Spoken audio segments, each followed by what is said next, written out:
اس زمانے میں آپ نے مجھ سے اتفاق کیا کہ نہیں ہوگا، لیکن آج وہ سب کچھ جو مغرب چاہتا ہے، جو مغرب کی خواہشات ہیں، ہم اس کی پیروی کر رہے ہیں۔ چنانچہ ایک رسول اللہ صلی اللہ علیہ وسلم کی حدیث آپ کو بتاتا ہوں۔ آپ نے فرمایا لَتَتَّبِعُنَّ سُنَنَ مَنْ قَبْلَكُمْ شِبْرًا بِشِبْرٍ وَذِرَاعًا بِذِرَاعٍ حَتَّى لَوْ دَخَلُوا جُحْرَ ضَبٍّ تَبِعْتُمُوهُ قالوا یا رسول اللہ اليہود والنصارى قال فمن۔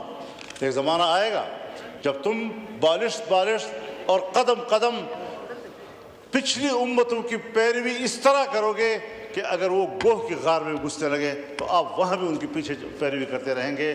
صحابہ کرام نے عرض کیا یا رسول اللہ ہم یہود و نصارہ کی پیروی کریں گے؟ آپ نے فرمایا پھر اور کون ہو سکتے ہیں؟ آج آپ مغرب یہود و نصارہ کی پیروی کرتے نظر آ رہے ہیں، اور یہ مسلمان قوم 25 کروڑ پاکستانی مسلمان قوم کے شاعر نشان نہیں ہے۔ ذرا اس حوالے سے ہمارے چہرے کو خدا کے سامنے پیش ہونے کے قابل بنا دیں۔